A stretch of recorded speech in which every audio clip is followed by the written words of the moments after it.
Hey guys, I just saw the highly anticipated new movie Furiosa, a Mad Max saga, and it was pretty awesome, as one would presume. Furiosa follows the origin story of the same character that was seen in Mad Max Fury Road, and we get to see how her character got to the Citadel and how she became who she is. This movie stands alone very well while also working well as a precursor to Fury Road, giving more depth to the characters so it can really be seen by people who are fans of the other films and people who haven't seen any of the other films. And if you go into this movie with the intent on seeing Mad Max Fury Road again, you will get the same balls to the wall action, but the majority of Furiosa is about the upbringing of the character and the revenge story surrounding Furiosa and the main villain Dementis, played by Chris Hemsworth, who is really great in the movie and hams it up very well in a way that makes you feel the conflict between these characters is constantly rising and eventually something is going to happen between these two.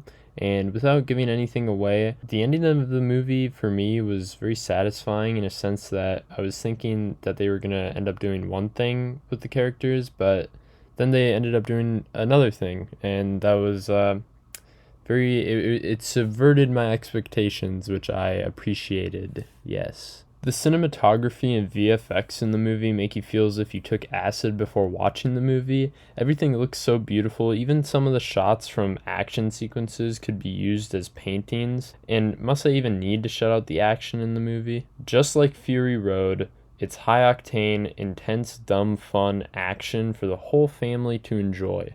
I also actually cared about the protagonists in this movie, unlike most action movies, specifically the lead Furiosa and the side character Praetorian Jack. The writing and portrayal of these characters really made me feel for their goals and the relationship that they eventually have together. An issue I had with the film, unfortunately, were some pacing issues around the beginning of the film, and it kind of took a while for it to get going. Maybe on a rewatch I may feel different, who knows. That's just how I felt this time around. I gave this movie an 8 out of 10. I really enjoyed it, and I really enjoy these movies. So go check this out if you have free time, and if you want to go see a movie in the theaters this weekend. It's pretty fun.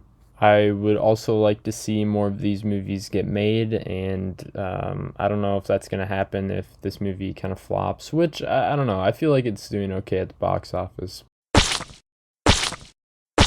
But yeah, go check it out if you want. Soon after I watched Furiosa, I was still on a bit of an action movie kick and decided to check out Speed Racer from 2008, directed by the Wachowskis, who directed the Matrix trilogy prior to this movie. And it kind of shows in terms of action and the amount of CGI that is in the movie, and also doesn't really show, and at some parts is more similar to 2003's The Cat in the Hat. This movie is visually very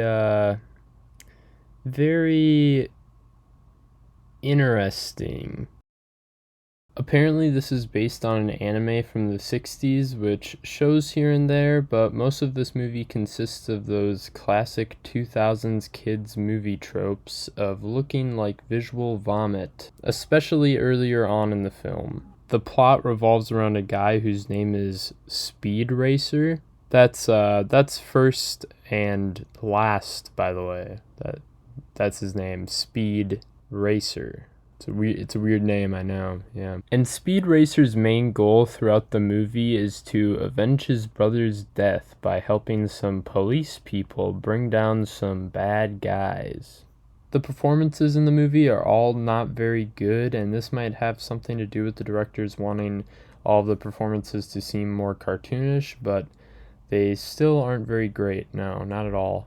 Speaking of the characters, there is this kid with a pet monkey in the movie. I think his name is like Sprite or something. Don't quote me on that. I can't remember. I don't know. These guys made me go like crazy, man. I couldn't do it. I really couldn't do it. Well, actually, I shouldn't say that. The monkey was cool. It was just that Sprite character who made me want to jump from a high structure. I have to give the movie props for just being visually unique with its style, but for me it's hard to differentiate whether or not the stylistic choices were made due to it being based off of an anime, or if the movie is the way it is based on the time in which it was made.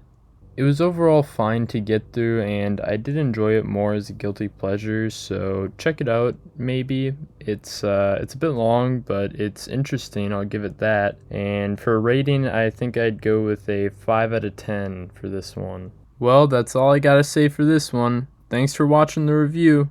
Adios!